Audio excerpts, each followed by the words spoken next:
bienvenidos y bienvenidas a Sin Su Permiso. Hoy es miércoles 16 de mayo. Gracias por estar en sintonía de Canal 33. Un gusto que nos acompañe otro miércoles más. Hoy tenemos un programa muy especial.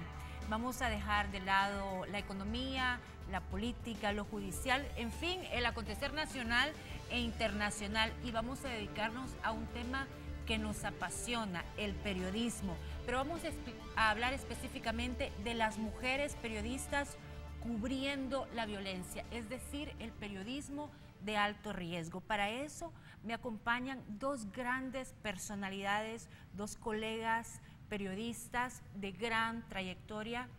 Donna De Cesare, escritora, fotógrafa y videasta neoyorquina, ha recibido múltiples becas y premios académicos. En el 2005 le otorgaron una beca Fulbright para continuar con su documentación sobre gente joven afectada por conflictos violentos en Colombia. Además, ha ganado premios nacionales e internacionales por su fotoreportaje sobre la violencia de las pandillas en los Estados Unidos y América Latina. El trabajo de Donna ha aparecido en diferentes noticieros y publicaciones que incluyen las revistas New York Times, Life, Newsweek, entre otras. Donna está de invitada, y también Anne-Marie Mercier, corresponsal en París de la revista mexicana Proceso. Algunos de los trabajos publicados son los reportajes recientes en las revueltas de Túnez. En Grecia estuvo recientemente cubriendo la crisis. Ha ganado el premio Buen Día en México. Es decir, dos grandes personalidades del periodismo nos acompañan esta noche. Por supuesto que, como todos los miércoles, vamos a hacer este programa al lado de mis colegas. Ana Giralt. Ana, buenas noches, bienvenida. Buenas noches, Lorena, ¿cómo estás?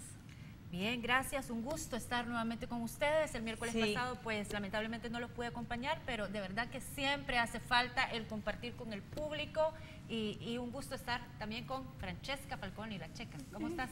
Lorena, buenas noches amigos y amigas televidentes, un gusto estar con ustedes esta noche.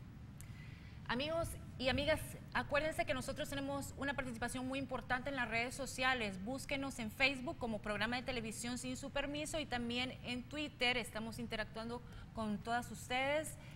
Ana tiene su correo, ya va a aparecer su dirección de Twitter, el mío y el de Francesca están apareciendo constantemente en las pantallas, así que estén pendientes y pueden enviarnos sus mensajes. Saludamos a Donna para iniciar. Donna, buenas noches, bienvenida, gracias por aceptar la invitación. Muchas gracias. Y Anne-Marie, también para ti, un gran saludo, de verdad, y un gran orgullo compartir contigo esta mesa y con Donna. Gracias, muchas buenas noches y gracias por invitarnos. Para nosotros es un placer compartir con colegas salvadoreñas. Muchas gracias. Vamos a iniciar contigo, Donna. Tengo entendido que tú estuviste en la época de la guerra cubriendo nuestro país, todo lo que pasaba. ¿Qué tan difícil fue para ti cubrir eso? ¿Cuál es el contraste que encuentras tú ahora, 20, 25 años después?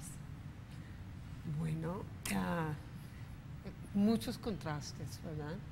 Como el país ha cambiado totalmente en muchos sentidos, pero lo que me da mucha tristeza es ver que el índice de violencia sigue igual o tal vez peor que durante los años de la guerra. Bueno, yo estuve no por la primera etapa en el principio de los 80, pero yo estuve desde 87 hasta el final, ¿no? Y ahorita siento de que el tejido social es mucho más frágil en algunos sentidos, y que la gente en muchos barrios no saben en quién pueden confiar. Y eso es una diferencia, porque yo sentía en los años 80 que había mucho más solidaridad en las comunidades. Me interesa abordar o profundizar en el tejido social. Es mucho más frágil. ¿Por qué es mucho más frágil ahora? Yo creo que el sentido de abandono es más profundo que antes. Y entonces, bueno, yo siento de que en los 80 la gente sentía también que había mucho más apoyo internacional, que los ojos del mundo estuvieron puestos aquí en El Salvador, mientras que ahora los ojos de los Estados Unidos y los países europeos son más puestos en el Medio Oriente. Porque están en guerra. Sí, porque están en guerra, y América Latina es un poco olvidada, ¿no? Entonces siento que eso puede ser un factor, pero también que, bueno, hay tantas cosas. La migración también de la gente ha cambiado el país mucho. Sí. ¿Y qué fue lo que en los años 80 te impactó más de El Salvador? Ya explicaste que no cubriste quizá la primera etapa de la guerra, pero sí cubriste etapas que igual fueron fuertes. Sí. Y gracias a Dios culminó con los acuerdos de paz. Pero ¿qué te impactó? Y ahora que estás en El Salvador, en el marco del foro, ¿qué te está impactando de lo que te están dando las noticias de El Salvador? Sí, bueno, durante la guerra lo que me impactó mucho era... bueno, dos cosas. En un sentido, yo sentía que El Salvador fue, a pesar de toda la violencia de la guerra, un lugar súper especial, porque había mucha solidaridad en el campo. Y yo aprendí mucho del trabajo en Chalatenango, en otras partes del país. Y sentí que la gente tenían esperanza en un cambio. Eso es la cosa que a veces uno se siente ahora, que hay una desesperanza. Y eso es una cosa que es fatal para cualquier sociedad. Nosotros en los Estados Unidos también estamos pasando por un conflicto interno muy fuerte y hay mucha gente desesperada también. Decepcionada. Y cuando no hay esperanza, se pierde todo. Sí, se pierde todo. Y Anne-Marie, entiendo que usted vino y dio una charla acá sobre los dilemas éticos que se enfrentan los periodistas cuando se cubren temas de crimen y de violencia. ¿Son los mismos dilemas éticos para todo el mundo? ¿Cuál es la diferencia con nuestros países en Latinoamérica y más específicamente con El Salvador? Quizás antes de contestarte, te quisiera decir que viví en México durante la guerra en El Salvador y me tocó cubrirla y desde los años 80. O sea, me tocó cubrir la guerra en El Salvador cuando la situación estaba muy, muy dura. Y para mí regresar a El Salvador para este encuentro para el tercer foro de periodismo fue una emoción increíble porque acababa de llegar a México, acababa de empezar a trabajar en Proceso y mi primer reportaje violento fue precisamente en El Salvador. Entonces, bueno, el primer reportaje que realicé fue estar en Chile de Pinochet. ¿Cuál era la vida cotidiana en Chile de Pinochet? Entonces era una violencia latente, o sea, todo el mundo callaba, todo el mundo tenía miedo, entonces tú sentías la violencia, tú sabías que había gente encarcelada, desaparecida. Bueno, y después me tocó El Salvador. Y yo no tenía ninguna preparación, es un poco también el tema del foro. Entonces llegué y me topé con una realidad atroz, porque realmente era atroz. Pero exactamente como tú decías, Donald, por lo menos sabíamos quién era quién. Estaba el ejército y estaba el pueblo que quería acabar con la dictadura y que quería construir una democracia.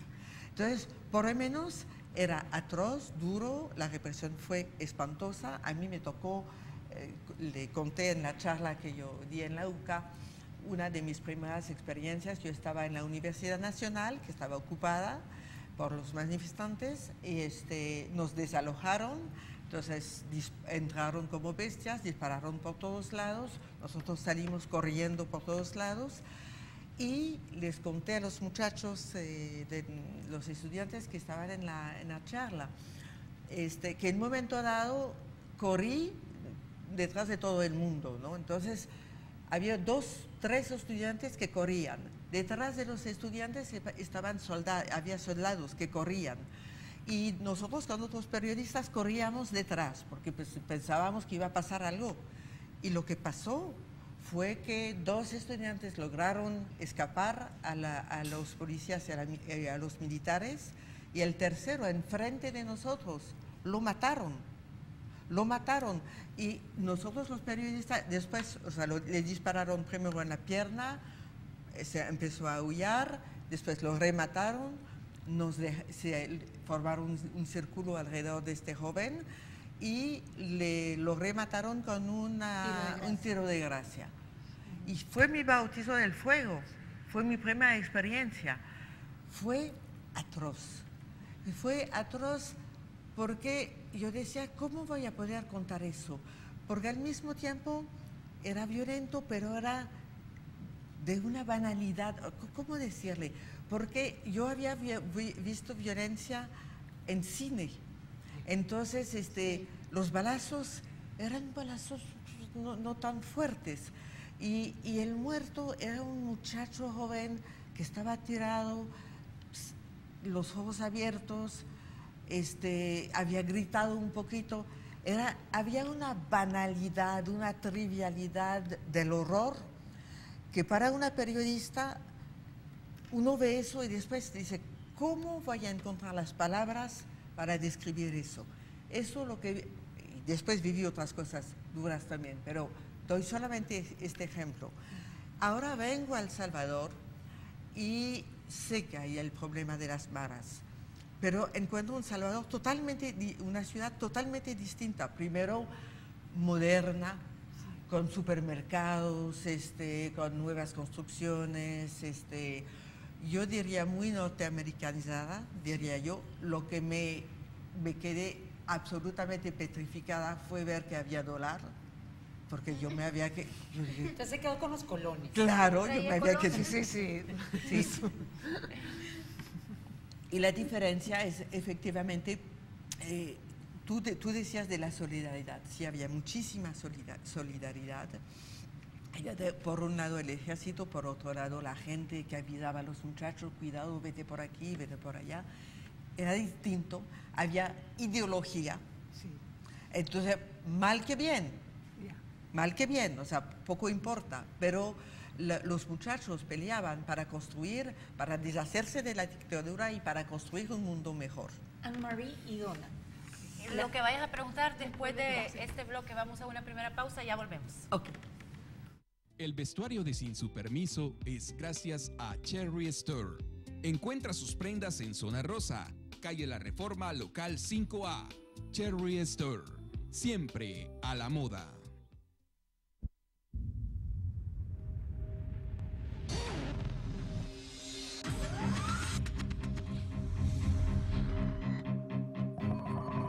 El inicio de una estrategia financiera, desde los negocios y la actividad económica hacia toda Centroamérica. El Economista Regional, una revista especializada donde encuentras el panorama empresarial y los principales movimientos financieros. El Economista, el modelo regional de información económica.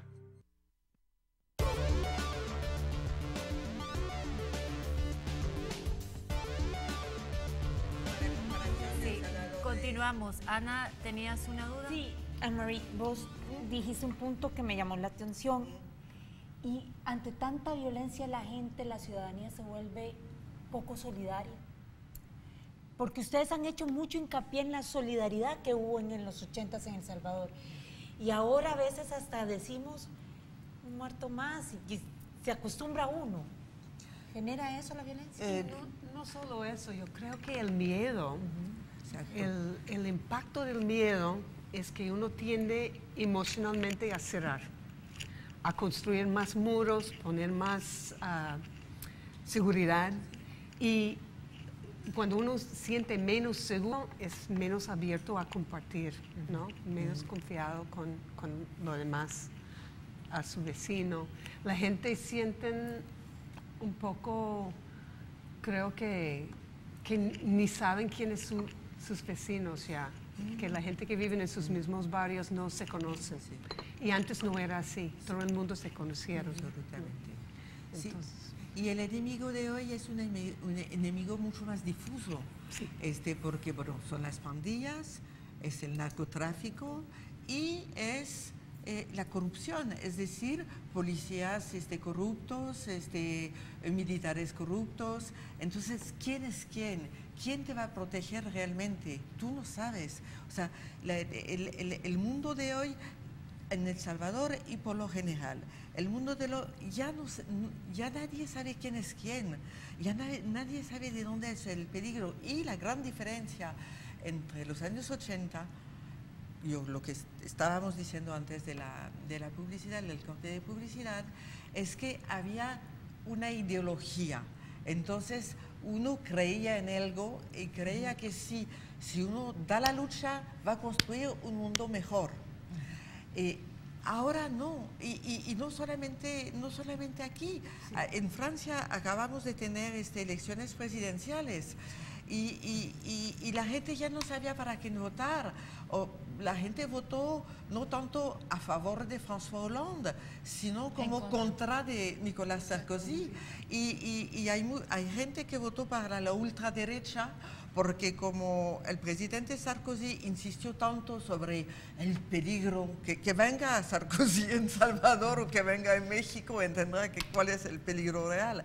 Entonces insistió mucho sobre la inseguridad y todo eso. Entonces la gente se quedó así espantada y votó por la ultraderecha. Y igual hay una falta de solidaridad también en Francia. O sea, toda la evolución del mundo atomizó a la sociedad. Entonces cada cual está viendo cuál es el peligro real o ficticio. En Francia es más ficticio que real. Y se repliega sobre sí mismo, sobre sus amigos, sobre su familia. Ya no hay este sentido de lo colectivo que existía en las sociedades centroamericanas en la época de los 80. Hablando un poco del tema de las mujeres periodistas en conflictos o en estos temas de violencia, ¿cómo ha evolucionado la participación de la mujer? ¿Cuántas mujeres había cubriendo la guerra en El Salvador cuando ustedes estaban? ¿Y cómo ven ahora la participación de la mujer? ¿Se ha sumado? ¿Es algo que se mantiene el mismo número? Y también un poco, ¿cómo es el abordaje de las notas? ¿Es igual que el enfoque de los hombres? Porque tú decías, me bauticé con este caso del muchacho y no encontraba las palabras. ¿Es más difícil para una mujer abordar las noticias de violencia que para un hombre? No sé si empezamos contigo, Donna, y luego...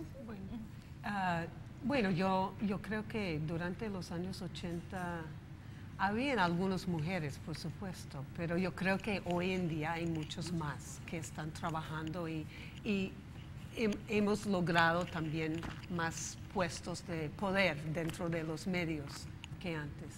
Yo siento de que en cómo la mujer tiene otra óptica, tal vez un poco más que, yo no sé, yo siento de que tenemos una tendencia más de empatía con niños, mujeres, con las víctimas de la violencia y para profundizar la historia un poco más de los hechos. Sí. ¿No? Humanizarla. Humanizarla.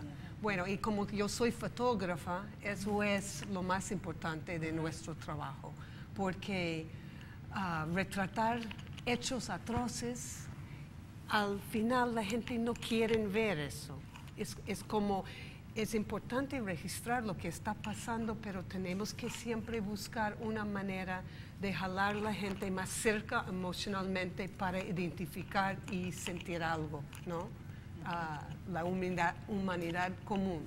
Entonces, siento de que yo creo que hay hombres muy sensibles también, no digo que no, pero siento de que por ser mujer tenemos un poco más empatía y hemos buscado las historias alternativas que no fueron contadas antes, ¿no? ¿Cuál ha sido la fotografía más difícil de tomar?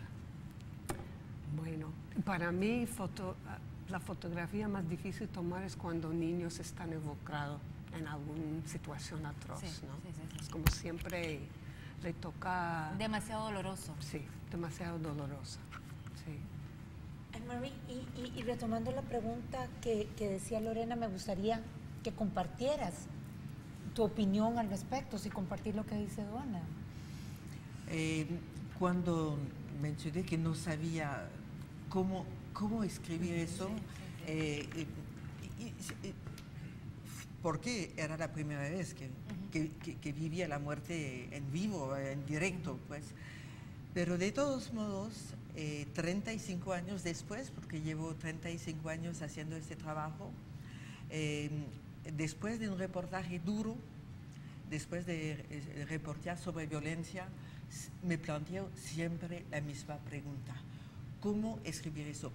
Eso no significa que sea más difícil para una mujer que para un hombre, sino cómo estar a la altura de la tragedia, cómo describirla sin morbo, cómo poner el sufrimiento humano en el centro de la nota sin caer en el sentimentalismo, cómo ser muy estricta, pero sobre todo cómo evacuar todos las ideas preconcebidas, los clichés. Eso es difícil, pero apasionante. Y estoy totalmente de acuerdo con Donna, sin caer en la facilidad de una escritura masculina y una escritura femenina, o un enfoque fotográfico femenino o masculino. Pero sí, yo creo que definitivamente nosotras tenemos una fuerza de empatía enorme. Sentimos, olfateamos, intuimos, y recíprocamente el hecho de ser mujer, la gente nos confía más en nosotros, se abre mucho más con nosotros, porque inclusive a mí me ha pasado llorar. Yo he llorado durante un reportaje, o me he enojado, o he gritado, o he tenido ganas de echarme encima del policía. Y quizás no es así, quizás el periodista tiene que estar en su lugar. Pues no, soy mujer y soy periodista. Y lo reivindico, y eso me permite escribir y tocar la cuerda sensible de mis lectores, y me permite comunicar muy profundamente con mis entrevistados o con las víctimas Esa que yo veo. empatía nos da la posibilidad a las mujeres periodistas de tener mejores fuentes o mayor apertura con las fuentes. Sobre todo las oficiales. Sí, yo voy a decir algo. Creo que sí, porque con el machismo que existe absolutamente en todas partes, los hombres desconfían, no se desconfían, o sea, no nos ven como una amenaza, como competencia. Sí. Ay, es una mujer. Ajá. Entonces esta no sabe nada. Sí, exacto. Sí, entonces sí le cuento todo. Claro. O también lo chistoso es que ellos quieren lucirse con nosotras. Sí, entonces, en este caso hay que... Así como no, bueno, hay que fingir, ¿no? Pues porque ni modo, si tú quieres ser pavo real, pues te voy a dar torturado y te voy a sacar información. Entonces, creo que sí, en cierto sentido nos beneficia de mujer. Que nos vean como idiotas. Sí, yo estoy completamente de acuerdo, y siento de que a veces la gente sienten más cómodo expresar sus emociones, ¿sí? Confíen en que tenemos esa empatía. En mi experiencia trabajando con el tema de pandillas, como yo he encontrado que conmigo los muchachos podían dejar la máscara de sentir el prepotente y comenzar a revelar cosas de su propia vulnerabilidad. Y entonces, no digo que es imposible que un hombre pueda tener esta misma relación, para nada, pero sí creo que ser mujer es una ventaja. Y Anne-Marie me debe la respuesta de cuáles eran los dilemas éticos que se enfrentaba un periodista al cubrir este tipo de situaciones de violencia, tanto como pandillas, tanto como situaciones de crisis, por ejemplo. Tú me preguntabas también si la ética varía Correcto. según el país. No, ahí sí yo creo que la ética es la ética. Y la ética es absolutamente la misma, cubriendo violencia o cubriendo cultura o cubriendo un hecho de sociedad menos violento. Entonces, ¿la ética cuál es? La ética es en el relato que voy a hacer de lo que yo he vivido, no poner en riesgo las personas que se abrieron conmigo. Entonces, ponerme de acuerdo con la gente que yo entrevisto, si yo los menciono por sus nombres o si decido, y lo digo en el artículo, que este nombre es un sobrenombre, un nombre falso para proteger la seguridad de la persona. La ética... ¿Es bueno el off the record? El off the record sí, el off the record te permite entender un contexto. Entender un contexto. Entonces, pero solamente puedes, o sea, te sirve, pero si tú tienes on the record, si tienes otras cosas. Pero el off the record siempre a mí me sirve porque me permite entender un contexto.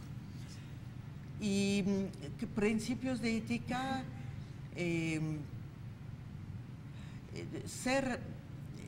la ética es ser muy correcta también con la gente que tú entrevistas. Mi principio cuando entrevisto a una persona, me presento, me llamo tal, trabajo para tal revista y mi artículo o mi reportaje va a abarcar tal y tal y tal y tal tema. Necesito, como trabajo para una revista y hago mucho periodismo de investigación, periodismo crónicas a fondo, tomo mucho tiempo. Entonces digo a la persona, vamos a hablar, pero vamos a hablar 1 hora. ¿Está dispuesto a darme 1 hora? Y voy a ir muy lejos en mis preguntas. A partir del momento en que la molesto o toco una cosa, toco su intimidad, tenga la franqueza de decírmelo. Voy a ir tan lejos como usted me lo permite. Entonces, eso me parece parte de la ética.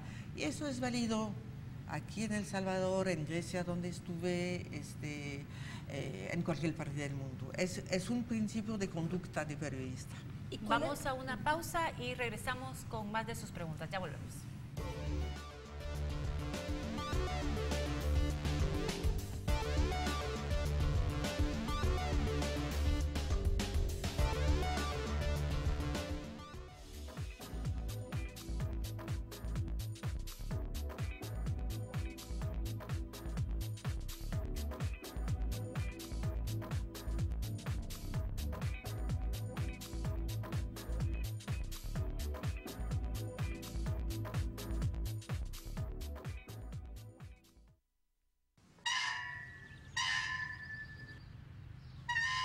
Las mujeres ganamos menos por el mismo trabajo. Somos las únicas que hacemos el trabajo del hogar. No estamos en puestos de decisión. No somos dueñas de la tierra. Abandonamos la escuela por trabajo o embarazo.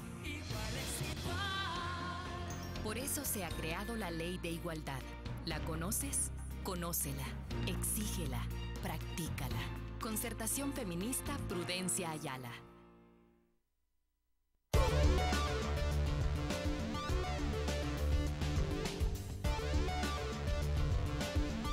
Continuamos, Ana, contigo. Sí, para ambas, ¿cuáles son los obstáculos, porque fue parte también de tu ponencia, cuáles son los obstáculos que se enfrenta como periodista al cubrir hechos vinculados con violencia y con crimen organizado? ¿Tú quieres contestar?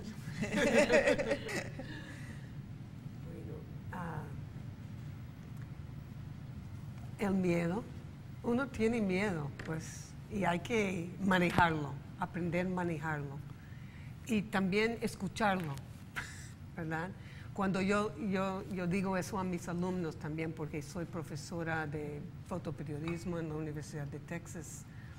Cuando uno ya tiene mucha experiencia, uno puede siempre escuchar su mismo cuerpo. Como, Su yo interno. Sí, sí. Cuando uno es joven, a veces uno tiene miedo para cosas que realmente no es como se puede hacer más. Entonces, pero hay que escuchar siempre su interno, ¿no? Y ir poco a poco con pasos pequeños, estirando para ver hasta dónde, ¿no? Pero al sentir que algo está mal, es mejor retirarse. ¿Tú has sentido miedo? Un miedo que te dice en estos años de carrera, no voy a cubrir esto, no voy a escribir esto. Por supuesto. Siempre hay momentos cuando uno siente que tal vez tengo que retirarme un poquito, pensar bien si voy por otra dirección, otro camino, pero no para abandonar el trabajo de todo. No digo eso. Pero ¿hasta dónde llega el miedo? ¿Es un miedo extremo hasta esta cobertura, esta noticia, esta crónica? ¿Puede desencadenar en que yo pierda mi vida o puedo perder mi trabajo o puedo ser extorsionada? ¿Hasta dónde llega ese miedo? Es terrible. Por supuesto, cubrir hechos de violencia, es decir, o manifestaciones como las hay actualmente en Grecia, cubrir el año pasado me tocó pasar 15 días en Ciudad Juárez. Entonces, Ciudad Juárez, yo viví con el estómago torcido todo el tiempo. Y yo llevo 35 años y nunca he dejado de tener miedo. Y qué bueno, porque es lo que hay que entender. ¿Qué es el miedo? El miedo es un grito de alarma de tu organismo. Tú estás en una situación de peligro, simplemente tu cerebro secreta una hormona que se llama adrenalina. Es tan sencillo como eso, es fisiológico. Entonces, el miedo, por supuesto, ojalá y nunca perdamos nuestro miedo. Después hay que buscar que el miedo no te paralice. Entonces, es todo un trabajo que hay que hacer, que trabajar sobre su miedo. Y yo creo, y es parte del tema de lo que estamos platicando en el tercer foro de periodismo, habría en las escuelas de periodismo, habría que entrenar a los reporteros a trabajar sobre su miedo. Es a conocer, primero... ¿Se puede entrenar sobre eso? Por supuesto, sí. por supuesto. Sí. Primero hay que dejar de tener vergüenza de decir que uno tiene miedo, porque vivimos en un medio periodístico muy machista. Y las mujeres entramos en eso porque como nos ganamos el terreno, estamos avanzando, ganamos puestos, lugar como periodistas y le ganamos terreno a los hombres, entonces no vamos a decir que tenemos miedo, porque al fin y al cabo son viejas, pues tienen miedo. Entonces hay toda esta especie de machismo idiota, que no, hay que reconocer que el miedo existe, que es sano y que efectivamente con terapeutas, no digo psiquiatras, no digo psicólogas, sino con terapeutas que están acostumbrados a trabajar con ejercicios sobre cómo vivir en la violencia.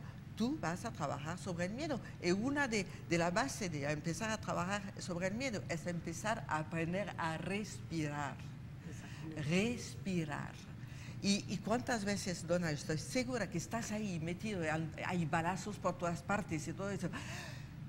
Calma, no te vayas corriendo por todo eso. No. Respirar.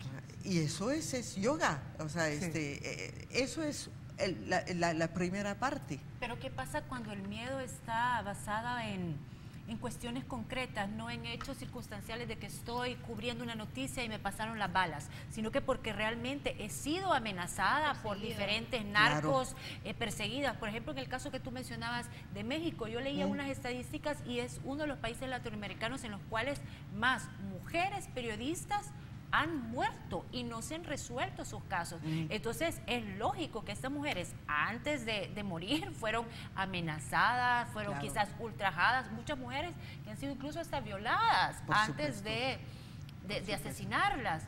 Ese miedo es es imposible detenerlo con ejercicios de yoga. No, no. Estás haciendo ya una caricatura de lo que estaba diciendo. Pero justamente en Ciudad Juárez, mi reportaje, la revista Proceso dedicó una edición especial sobre Ciudad Juárez. Entonces, 12 periodistas trabajamos cada cual un tema. Y a mí me dijeron, vente de París y nos vas a describir la ciudad como alguien que no vive emergido en la violencia, cómo recibe esta ciudad. ¿Okay? Entonces dije, ok, voy a hacer una crónica, digamos, un poco, no superficial, pero cómo te abofetea la ciudad, pero a una sola condición, que me den permiso de hacer otra crónica y de ver con terapeutas cómo se ayuda a la gente de Ciudad Juárez a convivir con la violencia, a vivir inmergido en la violencia. Por eso hablaba de eso.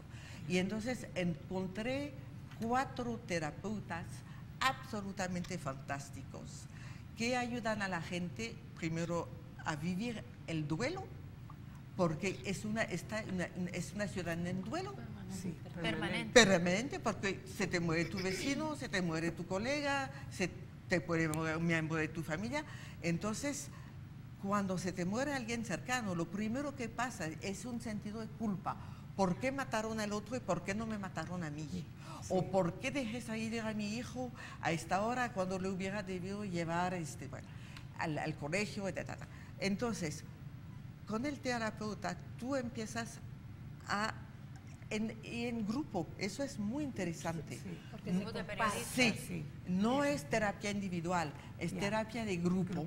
Primero porque tú entiendes que tú no eres el único en vivir esta situación y te das, uno se empieza a gritar y entonces juntos hacen una catarsis, que es absolutamente importante sacar eso y después pueden empezar a hablar y empezar a tomar medidas, o sea, medidas de seguridad, a ver cómo se pueden ayudar, etc. Y lo que falta, justamente para volver a tu pregunta, que es absolutamente importante, ¿qué hacen las mujeres periodistas o los hombres periodistas amenazados de muerte? ¿Cómo vencer este miedo? Justamente a través del colectivo. Es decir, que la revista o el diario o el medio por el cual trabaja tiene que apoyarlos. Ellos deben poder tener acceso igual a terapeutas para de vez en cuando poder sacar todo lo que tienen. Porque un reportero, nuestros reporteros o reporteras en México, que vive en violencia, cuando regresa de su reportaje, regresa a casa, no le puede decir realmente al marido, porque el marido se va a preocupar, ni a la mamá porque se va a preocupar. Entonces tiene que poder decirlo a los colegas o a colegas que trabajan en el mismo tema que ella. Juntas pueden tener una terapia colectiva. Eso ayuda, eso no te va a quitar el peligro nunca. Pero ayuda, pero ayuda a afrontar y sobre todo no quedarse solo con eso. Y ustedes que han reporteado alrededor del mundo, ¿ustedes consideran que los periodistas en general están protegidos para cubrir hechos de violencia por los sistemas? En Europa y en Estados Unidos.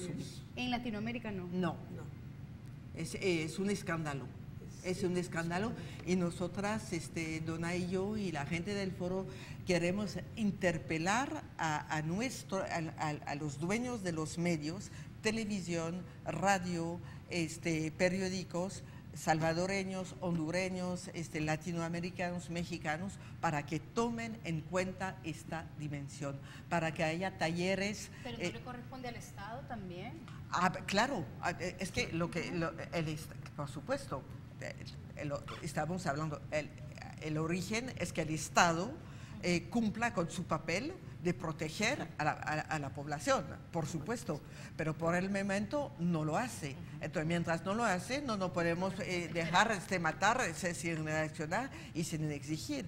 Pero, por ejemplo, lo que se podría pedir al Estado es un fondo especial, porque Porque los periodistas que matan, su familia, ¿qué pasa con su familia?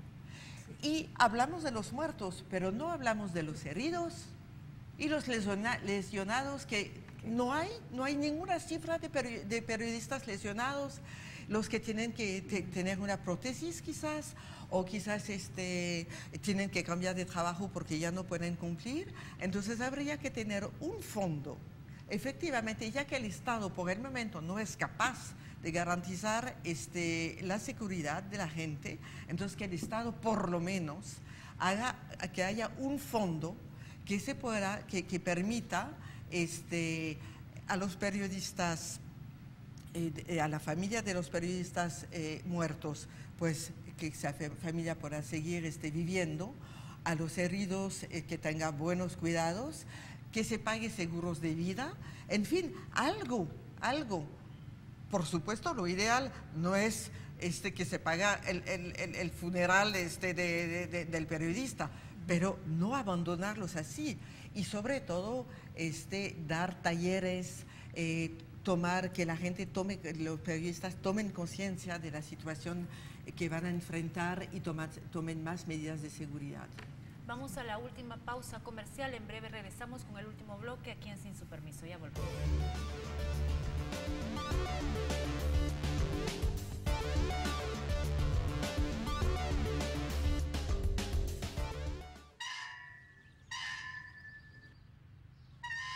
Las mujeres ganamos menos por el mismo trabajo. Somos las únicas que hacemos el trabajo del hogar. No estamos en puestos de decisión. No somos dueñas de la tierra. Abandonamos la escuela por trabajo o embarazo. Por eso se ha creado la Ley de Igualdad. ¿La conoces? Conócela, exígela, practícala.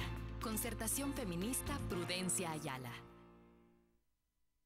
En Al Despertar tenemos la información más completa para que inicies tu día bien informado.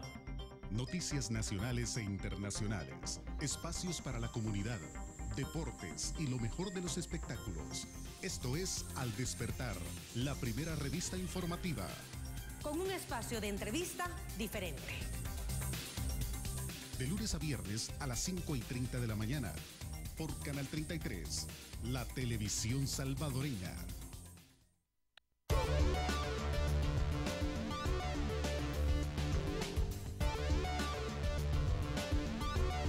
Continuamos. Checa, ¿tenías tú un comentario? Sí, ahí hay un comentario en Facebook de Fafi Peña. Dice, mándele saludos a Marie Mergier.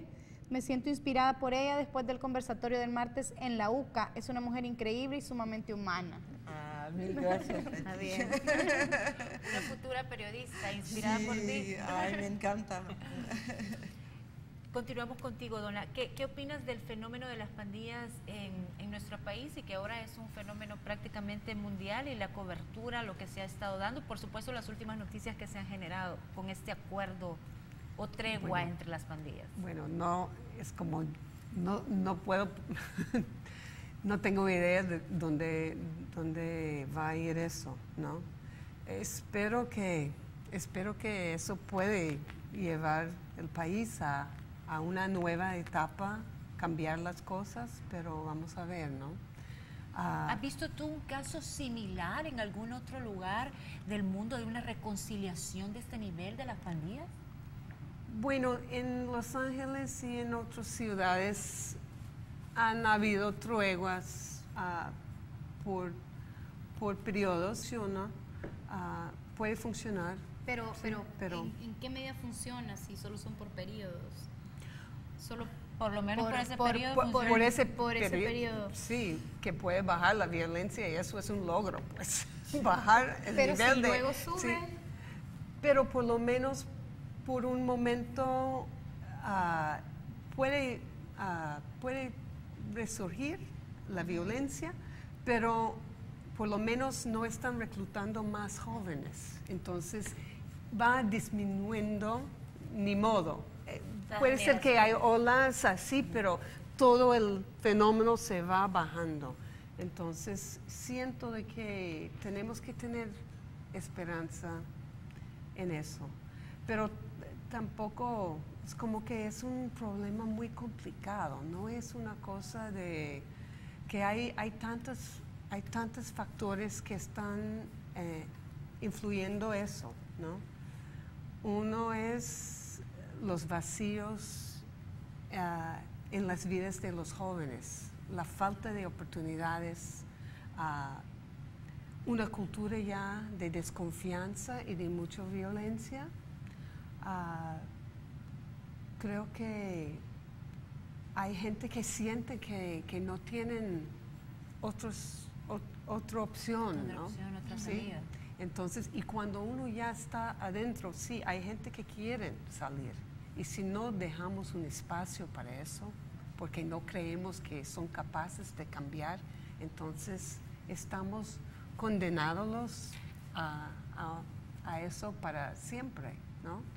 Y yo conozco casos, bastante casos de gente que han cambiado, ¿no? A veces no quieren salir frente de la cámara anunciándolo porque es peligroso decir eso. Sí. Incluso es peligroso por muchas razones. Pueden ser que hay gente que eran de su misma banda de antes que no le gusta que alguien está. Hay celos, hay muchos factores, pero también muchas veces si la gente dice que yo fui eso, hay gente que después no van a darles espacio para realmente hacer el cambio. Porque los estereotipos siguen siempre, el estigma sigue siempre, ¿no? Y sobre ese tema, ¿hasta dónde como periodistas debemos aceptar y dejar de presionar a un gobierno para que dé cierta información en el marco, y poniendo el ejemplo el caso de las pandillas, porque pareciera ser una estrategia para resolver la violencia en este país, y hay información que queda todavía como en el aire, que no termina uno de entender, y que el gobierno tampoco la comparte, quizá por la misma estrategia? Entonces, ¿hasta dónde debe el gobierno informar y el periodista presionar? El deber del periodista es presionar. Siempre. Sí, siempre. Entonces el gobierno sí, no debería de ser así. El gobierno debería de ser transparente, pero en todas partes del mundo los gobiernos tienden a retener la información. Entonces es simplemente, no hay hasta qué punto. El periodista debe presionar y presionar y presionar. Estoy de acuerdo, pero sí.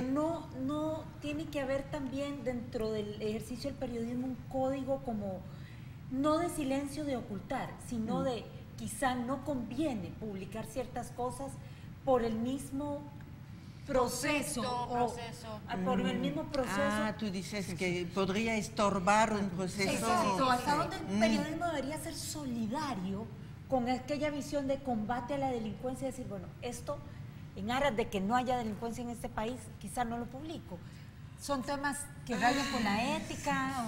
Sí, ¿verdad? No sé sí, tú, que el Dana, gobierno pero te llame y te diga, está pasando esto y esto, no deberían de publicar estas cuestiones porque esto puede estorbar de alguna forma. ¿Hasta dónde el periodista debe quedarse con eso? No, es muy complicado, pero la verdad es de cada cual en su lugar, ¿no?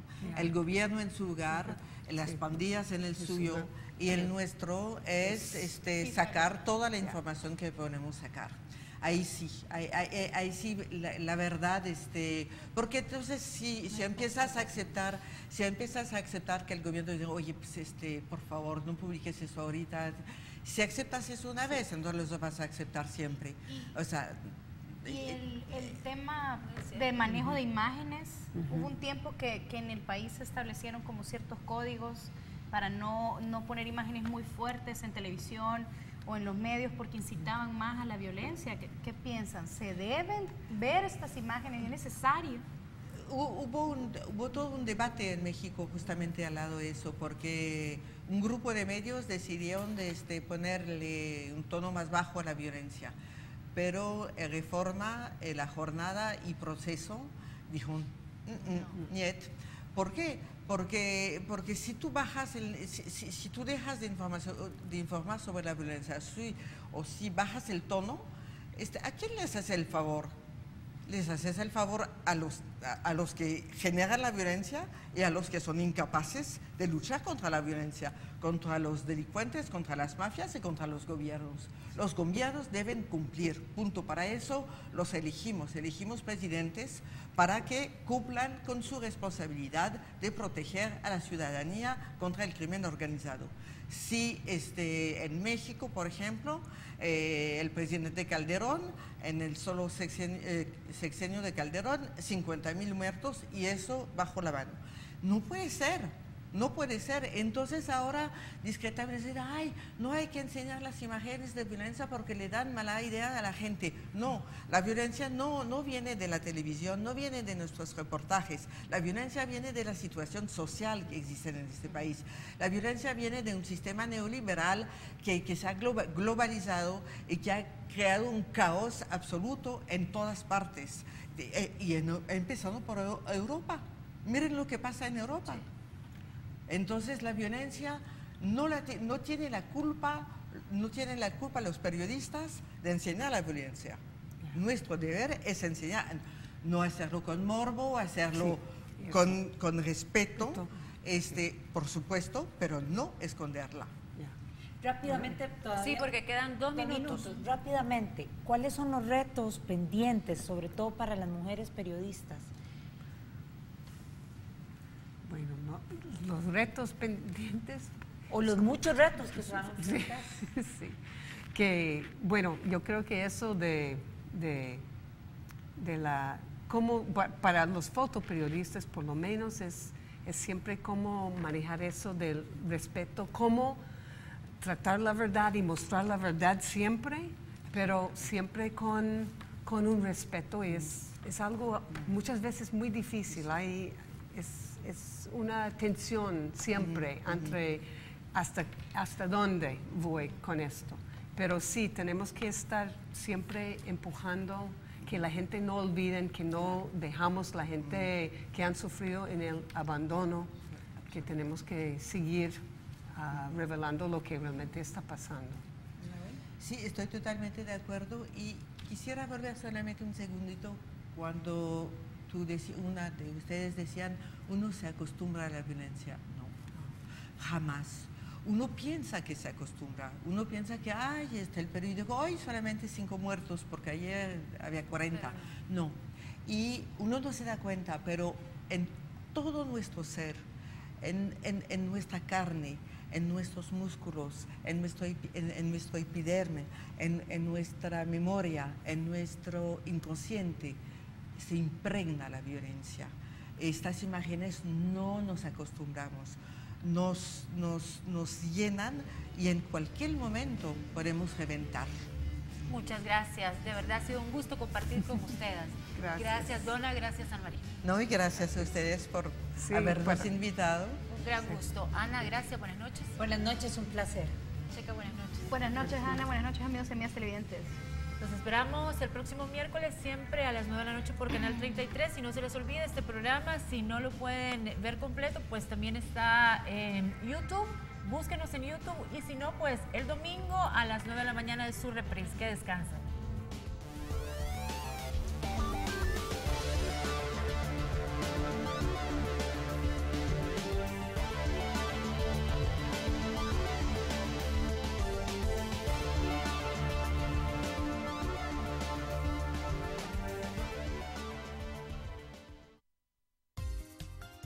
A continuación,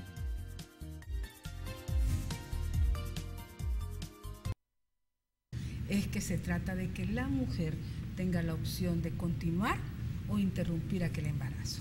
Bueno, definitivamente que es un tema con muchas aristas que se puede analizar desde el punto de vista, como usted decía, médico, desde el punto de vista de la salud de la mujer, desde el punto de vista religioso. Vamos a tener que continuar este tema. Por supuesto que es bienvenida siempre aquí en nuestro programa. Bueno, muchas gracias. Ana, muchas gracias. Buenas noches. Que continúes con tus felices vacaciones. Gracias igualmente para los televidentes. Checa, buenas noches también para ti.